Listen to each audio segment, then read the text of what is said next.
శాంతి 11/12/2020 ప్రాతమురళి బాప్దాదా మధువనం. మధురమైన పిల్లలు, మధువనం పవిత్రాతి పవిత్రుడైన తండ్రి ఇల్లు. ఇక్కడకు మీరు పతితులెవ్వరినీ తీసుకుని రావడానికి వీల్లేదు. ప్రశ్న: ఈ ఈశ్వరీయ మిషన్లో పక్కా నిశ్చయబుద్ధి కలవారే గుర్తులు ఏమిటి? జవాబు: 1. వారు స్తుతి, నింద అన్నింటిలోనూ శాంతిగా వ్యవహరిస్తారు. 2. క్రోధం చెయ్యరు. 3. ఎవ్వరిని దైహిక దృష్టితో చూడరు. ఆత్మనే చూస్తారు, ఆత్మగానే మాట్లాడతారు. 4. స్త్రీ పురుషులు కలిసి ఉంటూ కూడా కమల పుష్ప సమానంగా ఉంటారు. 5. ఎటువంటి కోరికలను పెట్టుకోరు. గీతము: దీపపు పురుగులు ఎందుకు తగిలిపడలేదు? ఓం శాంతి. ఆత్మిక పిల్లలకు ఆత్మిక తండ్రి కూర్చుని అర్థం చేయిస్తున్నారు. అనగా ఆత్మిక విద్యార్థులను భగవంతుడు చదివిస్తున్నారు. ఆ స్కూళ్ళలో ఏ పిల్లలైతే చదువుకుంటారో వారిని ఆత్మిక విద్యార్థులు అని అనరు. ఇంతకుముందు మీరు కూడా ఆసురి లేక రావణ సాంప్రదాయానికి చెందిన వారిగా ఉండేవారు. ఇప్పుడు రామరాజ్యంలోకి వెళ్ళేందుకు పంచవికారాల రూపీ రావణునిపై విజయం పొందేందుకు పురుషార్థం చేస్తున్నారు. ఈ జ్ఞానమును ఎవరైతే పొందరో వారికి మీరు రావణ రాజ్యంలో ఉన్నారు అని అర్థం చేయించవలసి ఉంటుంది. వారు స్వయం అర్థం చేసుకోరు.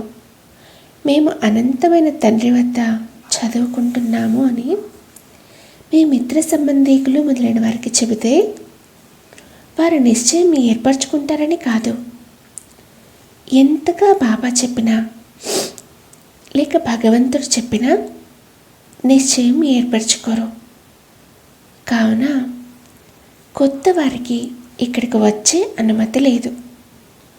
ఉత్తరం లేకుండా లేక అడగకుండా ఇక్కడికి ఎవ్వరూ రావడానికి వీల్లేదు. కానీ అక్కడక్కడ కొందరు వచ్చేస్తారు. ఇది కూడా నియమాన్ని ఉల్లంఘించడమే. ఒక్కొక్కరి పూర్తి సమాచారము, పేరు మొదలైనవన్నీ రాసి వీరిని పంపించాలా అని అడగాలి. ఆ తర్వాత బాబా పంపించమని చెబుతారు. పతిత ఆసురీ ప్రపంచపు విద్యార్థులుగా ఉంటే వారికి బాబా ఆ చదువును వికారులు, పతితులు చదివిస్తారు. ఇక్కడ స్వయంగా ఈశ్వరుడే చదివిస్తారు. ఆ చదువుతో పైసకు విలువ చేసే పదవి లభిస్తుంది అని చెబుతారు. ఎవరైనా చాలా పెద్ద పరీక్షను పాస్ అయినా వారు ఎంతవరకు సంపాదిస్తూ ఉంటారు? వినాశనం అయితే మీ ముందు ఉంది. ప్రకృతి వైపరీత్యాలు కూడా ఎన్నో రానున్నాయి. ఇది కూడా మీరు అర్థం చేసుకుంటారు. ఎవరైతే అర్థం చేసుకోరో వారిని బయట విజిటింగ్ రూమ్లో కూర్చోబెట్టి అర్థం చేయించవలసి ఉంటుంది. ఇది ఈశ్వరీయ చదువు. ఇందులో నిశ్చయబుద్ధి కలవారే విజయవంతులుగా అవుతారు. అనగా విశ్వంపై రాజ్యం చేస్తారు. రావణ సాంప్రదాయం వారికి ఇది తెలియనే తెలీదు. ఇందులో చాలా జాగ్రత్త కావాలి. అనుమతి లేకుండా ఎవ్వరూ లోపలికి రాకూడదు. ఇది విహరించే స్థానమేమీ కాదు. ఇంకొద్ది కాలంలో నియమాలు చాలా కఠినంగా అయిపోతూ ఉంటాయి. ఎందుకంటే ఇది పవిత్రాతి పవిత్రమైన స్థానం. శివబాబాను ఇంద్రుడు అని కూడా అంటారు. ఇది ఇంద్రసభ. నవరత్నాల ఉంగరాన్ని కూడా ధరిస్తారు కదా. ఆ రత్నాలలో నీలి, మరకతము, మాణిక్యము మొదలైనవి కూడా ఉంటాయి. బాబా ఈ పేర్లన్నీ పెట్టేశారు. దేవకన్యలకు కూడా పేర్లు ఉంటాయి కదా. మీరు దేవదూతల్లా ఎగిరిపోయే ఆత్మలు. మీ వన్ననే ఉంది. కానీ ఆశ్రయ సంప్రదాయం వారు ఈ విషయాలను ఏమాత్రం అర్థం చేసుకోరు. ఉంగరంలో రత్నంను పొదిగే సమయంలో అందులో ఒక దానిలో గోమేధికం ఉంటే ఇంకొక దానిలో నీలి పేరోస్ ఉంటుంది. ఒకదానికి 1000 రూపాయల ఖరీదు ఉంటే ఇంకొక దానికి 10 నుంచి 20 రూపాయలే ఉంటుంది. పిల్లల్లో కూడా నంబర్ వారీగా ఉన్నారు. కొందరైతే చదువుకుని అధిపతులుగా అయిపోతారు. కానీ మరికొందరు చదువుకుని దాసదాసీలుగా అయిపోతారు. రాజధాని స్థాపన జరుగుతుంది కదా, కావున బాబా కూర్చుని చదివిస్తారు. ఇంద్రుడు అని కూడా వీరిని అంటారు. ఇది జ్ఞానవశం. జ్ఞానమును ఒక తండ్రి తప్ప ఇంకెవ్వరూ ఇవ్వలేరు. మీ లక్ష్యమే ఇది. ఈశ్వరుడు చదివిస్తారు అన్న నిశ్చయం ఏర్పడినట్లయితే వారు ఆ చదువును వదలనే వదలరు.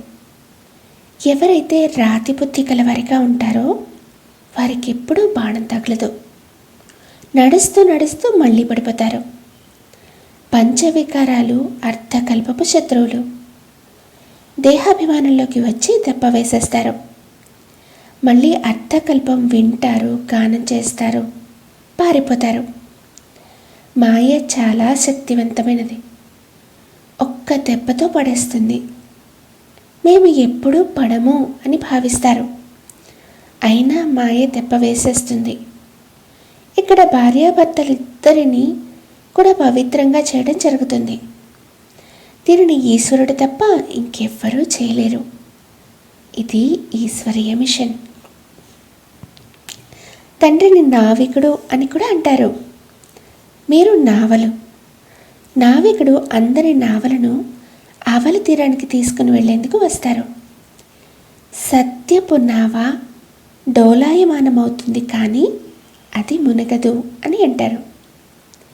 ఎన్ని లెక్కలేనని మఠాలు, ఆశ్రమాలు ఉన్నాయి. జ్ఞానము మరియు భక్తి మధ్య యుద్ధము జరుగుతుంది. అప్పుడప్పుడు భక్తి విజయం కూడా జరుగుతుంది. చివరకు జ్ఞానం విజయమే జరుగుతుంది. భక్తి వైపు చూడండి, ఎంత పెద్ద యోధులు ఉన్నారు. జ్ఞానం వైపు కూడా పెద్ద పెద్ద యోధులు ఎందరో ఉన్నారు. అర్జునుడు, భీముడు మొదలైన పేర్లను పెట్టారు. ఇవన్నీ కథలుగా తయారు చేశారు. నిజానికి ఆ గాయనం అంతా మీదే. ఇప్పుడు మీ హీరో హీరోయిన్ పాత్ర అభినయించబడుతోంది. ఈ సమయంలోనే యుద్ధం జరుగుతుంది. ఈ విషయాలను ఏమాత్రమో అర్థం చేసుకొని వారు మీలో కూడా ఎందరో ఉన్నారు. మంచి మంచి వారు ఎవరైతే ఉంటారో వారికి బాణం తగులుతుంది. 3rd క్లాస్ వారు ఎవ్వరూ కూర్చోలేరు. దినం ప్రతిదినము చాలా కఠినమైన నియమాలు ఏర్పడుతూ ఉంటాయి. రాతి బుద్ధి గలవారు ఎవరైతే ఏమీ అర్థం చేసుకోరో వారు ఇక్కడ కూర్చోవడం కూడా నియమ విరుద్ధమే. ఈ హాల్ పవిత్రాతి పవిత్రమైనది. పోపును పవిత్రుడు అని అంటారు. వీరందరి కళ్యాణమును నేను చెయ్యాలి అని బాబా అంటారు. వీరంతా వినాశనమైపోయేవారే. ఇది కూడా అందరూ అర్థం చేసుకోలేరు. వింటారు, కానీ ఒక చెవితో విని ఇంకొక చెవితో తీసేస్తారు. ఏమీ ధారణ చేయరు, చేయించరు. ఇటువంటి మూగవారు, చెవిటివారు కూడా ఎందరో ఉన్నారు. చెడు వినకండి అని బాబా అంటారు. వారు అందుకు బదులుగా కోతి చిత్రాన్ని చూపిస్తారు. కానీ ఇది మనుష్యులను గురించే చెప్పబడుతుంది. మనుష్యులు ఈ సమయంలో కోతుల కన్నా హీనంగా ఉన్నారు. నారదుని కథ తయారు చేశారు కదా. నీవు నీ ముఖాన్ని చూసుకో, పంచవికారాలలో లోపల ఉన్నాయేమో పరిశీలించుకో అని అతడికి చెప్పారు. సాక్షాత్కారం జరిగినట్లుగా అవుతుంది. హనుమంతునికి కూడా సాక్షాత్కారం జరుగుతుంది కదా. ఇది కల్పకల్పము జరుగుతుంది అని బాబా అంటారు. సత్యయుగంలో ఈ విషయాలేవీ ఉండవు. ఈ పాత ప్రపంచమే అంతమైపోతుంది. పక్కా నిశ్చయబుద్ధి కలవారు ఎవరైతే ఉంటారో వారు కల్పపూర్వము కూడా మేము ఈ రాజ్యం చేశాము అని భావిస్తారు. పిల్లలు ఇప్పుడు దైవీ గుణాలను ధారణ చేయండి అని బాబా అంటారు. ఎటువంటి నియమ విరుద్ధమైన పనులు చేయకండి. స్తుతి, నింద అన్నింటిలోనూ శాంతిని ధారణ చేయాలి. క్రోధం రాకూడదు. మీరు ఎంత ఉన్నతమైన విద్యార్థులు! మిమ్మల్ని స్వయంగా భగవంతుడైన తండ్రి చదివిస్తున్నారు. వారు స్వయంగా చదివిస్తున్నారు. అయినా ఎంతమంది పిల్లలు మర్చిపోతున్నారు. ఎందుకంటే ఇది సాధారణమైన తనువు కదా. మీరు దేహధారిని చూడటం ద్వారా అంత ఉన్నతంగా అవ్వలేరు. ఆత్మను చూడండి. ఆత్మ ఇక్కడ భృకుటి మధ్యలో ఉంటుంది. ఆత్మయే విని భుజం ఊపుతుంది. ఎల్లప్పుడూ ఆత్మతోనే మాట్లాడండి. ఆత్మయే అయిన మీరు ఈ శరీరం రూపీ ఆసనంపై కూర్చున్నారు. మీరు తమో ప్రధానంగా ఉండేవారు. ఇప్పుడు సతో ప్రధానంగా అవ్వండి.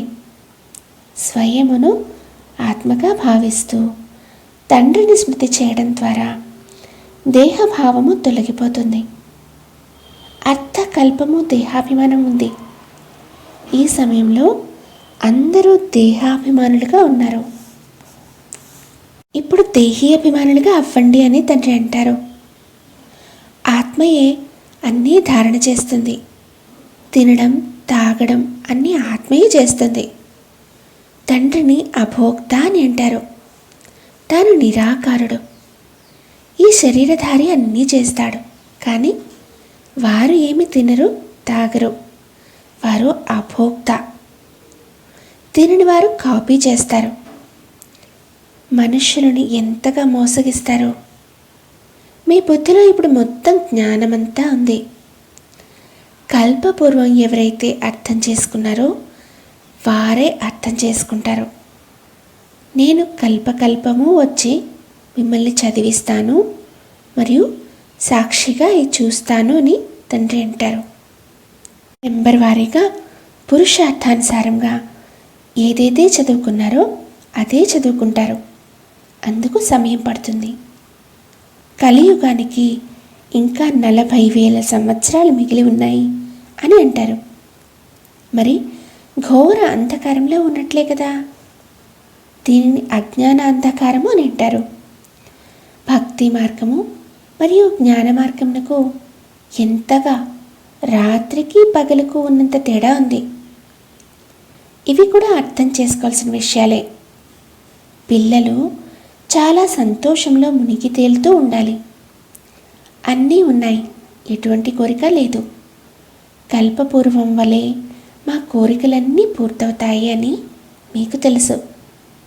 కావుననే కడుపు నిండి ఉంటుంది. ఎవరికైతే జ్ఞానం ఉండదో వారి కడుపు నిండి ఉండదు. సంతోషం వంటి మందే లేదు అని అంటారు. జన్మ జన్మాంతరాల రాజ్యము లభిస్తుంది. దాసదాసీలుగా అయ్యేవారికి అంతటి సంతోషం ఉండదు. పూర్తి మహావీరులుగా అవ్వాలి. మాయ కదిలించజాలకూడదు. మీ కళ్ళను చాలా జాగ్రత్తగా ఉంచుకోవాలి. అశుద్ధ దృష్టి ఉండకూడదు. స్త్రీని చూస్తే చలించిపోతారు. అరే, మీరు సోదరులు, కుమారులు కదా. మరి కర్మేంద్రియాలు ఎందుకు చంచలమవుతున్నాయి? పెద్ద పెద్ద లక్షాధికారులను, కోటీశ్వరులను కూడా మాయ అంతం చేసేస్తుంది. అలాగే పేదవారిని కూడా మాయ పూర్తిగా హతమార్చేస్తుంది. అప్పుడు మళ్ళీ వచ్చి బాబా మేము దెబ్బతిన్నాము అని అంటారు. అరే, 10 సంవత్సరాల తర్వాత కూడా ఓడిపోయావా? ఇప్పుడు మళ్ళీ పాతాళంలో పడిపోయావు. వారి స్థితి ఎలా ఉందో లోపల అర్థం చేసుకుంటారు. కొందరు చాలా మంచి సేవను చేస్తారు. కన్యలు కూడా భీష్మ పితామహులు మొదలైన వారికి బాణాలు వేస్తారు కదా. గీతలో ఎంతో కొంత ఉంది. ఇది భగవాను వాచ. కృష్ణ భగవానుడు గీతను వినిపించినట్లయితే మరి నేను ఎవరినో, ఎలా ఉంటానో అలా ఏ ఒక్కరూ తెలుసుకుంటారు అని ఎందుకంటారు? కృష్ణుడు ఇక్కడ ఉంటే ఏమి చేసేస్తారో తెలీదు. కృష్ణుని శరీరము సత్యుగంలోనే ఉంటుంది. కృష్ణుని అనేక జన్మల అంతిమ శరీరంలో ప్రవేశిస్తానని వారికి తెలియదు. కృష్ణుడు ఉంటే అతడి ముందుకు అందరూ పరిగెత్తుకుంటూ వస్తారు. పోప్ మొదలైన వారు వస్తే ఎంత గుంపులు గుంపులుగా పోకవుతారు. ఈ సమయంలో అందరూ పతితులుగా తమో ప్రధానులుగానే ఉన్నారని మనుష్యులు అర్థం చేసుకోరు. హే పతిత భావన రా అని కూడా పిలుస్తారు. కానీ తాము పతితులుగా ఉన్నాము అని అర్థం చేసుకోరు. తండ్రి పిల్లలకు ఎంత బాగా అర్థం చేయిస్తారు. బాబా బుద్ధి అన్ని సెంటర్లలో ఉన్న అనన్యులైన పిల్లల వైపుకు వెళ్ళిపోతుంది. ఎక్కువ అనన్యులైన పిల్లలు ఇక్కడికి వస్తే అప్పుడు ఇక్కడ చూస్తారు. లేకపోతే బయట ఉన్న పిల్లలను స్మృతి చేయవలసి వస్తుంది. వారి ముందు జ్ఞాననాట్యం చేస్తారు. ఎక్కువ మంది జ్ఞాని ఆత్మలు ఉన్నట్లయితే ఎంతో ఆనందం కూడా కలుగుతుంది. పిల్లలపై ఎన్ని అత్యాచారాలు జరుగుతూ ఉంటాయి. కల్పకల్పము ఎంతో సహించవలసి ఉంటుంది. జ్ఞానంలోకి రావడం ద్వారా మళ్ళీ భక్తి కూడా తొలగిపోతుంది. ఇంట్లో మందిరం ఉంటే స్త్రీ పురుషులు ఇరువురు భక్తి చేస్తారు. స్త్రీకి జ్ఞానబాణం తగిలితే తను భక్తి వదిలేస్తే ఎంత హంగామా జరుగుతుంది. వికారాల్లోకి వెళ్ళకుండా శాస్త్రాలు మొదలైనవి కూడా చదవకుండా ఉంటే గొడవ జరుగుతుంది కదా. ఇందులో విఘ్నాలు ఎన్నో వస్తాయి. ఇలా ఇతర సత్సంగాల్లోకి వెళ్తే ఎవరూ అవరోధించరు. ఇక్కడ ఉండేది పవిత్రత విషయం. పురుషులు ఉండలేకపోతే అడవుల్లోకి వెళ్ళిపోతారు. మరి స్త్రీలు ఎక్కడికి వెళ్ళాలి? స్త్రీలే నరకద్వారాలు అని వారు భావిస్తారు. కానీ వీరు స్వర్గద్వారాలు అని తండ్రి అంటారు. పిల్లలైన మీరు ఇప్పుడు స్వర్గస్థాపనను చేస్తున్నారు. ఇంతకుముందు నరకద్వారం ఉండేది, ఇప్పుడు స్వర్గస్థాపన జరుగుతుంది. సత్యయుగము స్వర్గద్వారము, కలియుగము నరకద్వారము. ఇది అర్థం చేసుకోవాల్సిన విషయం. పిల్లలైన మీరు కూడా నంబర్ వారీగా పురుషార్థాసారంగానే అర్థం చేసుకుంటారు. పవిత్రంగా కూడా ఉంటారు. కానీ జ్ఞానధారణ నంబర్ వారీగానే జరుగుతుంది. మీరు అక్కడి నుండి బయటపడి ఇక్కడికి వచ్చి కూర్చున్నారు. కానీ ఇప్పుడైతే గృహస్థ వ్యవహారంలో ఉండాలి అని అర్థం చేయించబడుతుంది. వారికి ఇబ్బంది కలుగుతుంది. ఇక్కడ ఉండేవారికి ఎటువంటి కష్టమూ లేదు. కమల పుష్ప సమానంగా గృహస్థ వ్యవహారంలో ఉంటూ పవిత్రంగా ఉండండి అని బాబా అర్థం చేయిస్తారు. అది కూడా ఈ అంతిమ జన్మలో. గృహస్థ వ్యవహారంలో ఉంటూ స్వయమును ఆత్మగా భావించండి. ఆత్మయే వింటుంది. ఆత్మయే ఇలా అయ్యింది. ఆత్మయే జన్మ జన్మాంతరాలు భిన్న భిన్న వస్త్రాలను ధరిస్తూ వచ్చింది. ఇప్పుడు ఆత్మలమైన మనం తిరిగి వెళ్ళాలి. తండ్రితో యోగమును జోడించాలి. ముఖ్యమైన విషయం ఇదే. నేను ఆత్మలతో మాట్లాడతాను. ఆత్మ భృకుటి మధ్యలో ఉంటుంది. ఈ ఇంద్రియాల ద్వారా వింటుంది. ఆత్మ ఇందులోంచి వెళ్ళిపోతే శరీరం మృత కళేబరంగా అయిపోతుంది అని బాబా తెలియచేస్తారు. బాబా వచ్చి ఎంత అద్భుతమైన జ్ఞానమును ఇస్తారో. పరమాత్మ తప్ప ఈ విషయాలను ఇంకెవ్వరూ అర్థం చేయించలేరు. సన్యాసులు మొదలైన వారెవ్వరూ ఆత్మను చూడరు. వారు ఆత్మను పరమాత్మగా భావిస్తారు. అలాగే ఆత్మకు ఏమీ అంటదు అని మరోవైపు అంటారు. శరీరంను శుభ్రం చేసేందుకు గంగ వద్దకు వెళ్తారు. ఆత్మయే పతితంగా అవుతుంది అని భావించరు. ఆత్మయే అన్నీ చేస్తుంది. తండ్రి అర్థం చేయిస్తూ ఉంటారు. నేను ఫలానాను, మీరు ఫలానా అని భావించకండి. అందరూ ఆత్మలే. జాతి మొదలైన వాటి భేదం ఏది ఉండకూడదు. స్వయమును ఆత్మగా భావించండి. ప్రభుత్వం ఏ ధర్మాన్ని ఒప్పుకోదు. ఈ ధర్మాలన్నీ దేహానికి సంబంధించినవి. కానీ ఆత్మలందరికీ తండ్రి ఒక్కరే. ఆత్మని చూడవలసి ఉంటుంది. ఆత్మలందరి స్వధర్మము శాంతి. అచ్చా, మధురాతి మధురమైన ఆత్మిక పిల్లలకు మాత్పిత బాప్దాదాల ప్రియ స్మృతులు మరియు గుడ్ మార్నింగ్. ఆత్మిక పిల్లలకు ఆత్మిక తండ్రి నమస్తే. మధురాతి మధురమైన ఆత్మిక తండ్రికి ఆత్మిక పిల్లల ప్రియ స్మృతులు, గుడ్ మార్నింగ్ మరియు నమస్తే బాబా. థ్యాంక్ యూ మీఠే బాప్దాదా. ఓం శాంతి. ధారణ కొరకు ముఖ్య సారము. 1. ఏ విషయమైతే పనికిరాదో దానిని ఒక చెవితో విని ఇంకొక చెవితో తొలగించి వేయాలి. చెడును వినకండి. తండ్రి ఏ శిక్షణనైతే ఇస్తారో వాటిని ధారణ చేయాలి. 2. ఏ విధమైన హద్దులోని ఆశలను ఉంచకూడదు. కళ్ళను చాలా సంభాళించుకోవాలి. దృష్టి అశుద్ధంగా అవ్వకూడదు. ఏ కర్మేంద్రియాలు చంచలం అవ్వకూడదు. సంతోషంతో సంపన్నంగా ఉండాలి. వరదానము. అటెన్షన్ రూపీ నెయ్యి ద్వారా ఆత్మిక స్వరూపపు సితారలోని మెరుపును పెంచే ఆకర్షణమూర్తి భవ. విస్తారము. తండ్రి ద్వారా జ్ఞానము ద్వారా ఆత్మిక స్వరూపపు సితార మెరిసినట్లయితే ఇది ఇక ఆరిపోజాలదు. కానీ మెరుపు శాతము తక్కువ ఎక్కువ అవ్వవచ్చు. ఈ సితార సదా మెరుస్తూ అందరినీ ఎప్పుడు ఆకర్షిస్తుందంటే ఎప్పుడైతే ప్రతిరోజు అమృత వేళ అటెన్షన్ రూపీ నీతిని వేస్తూ ఉంటారో అప్పుడే ఆకర్షిస్తుంది.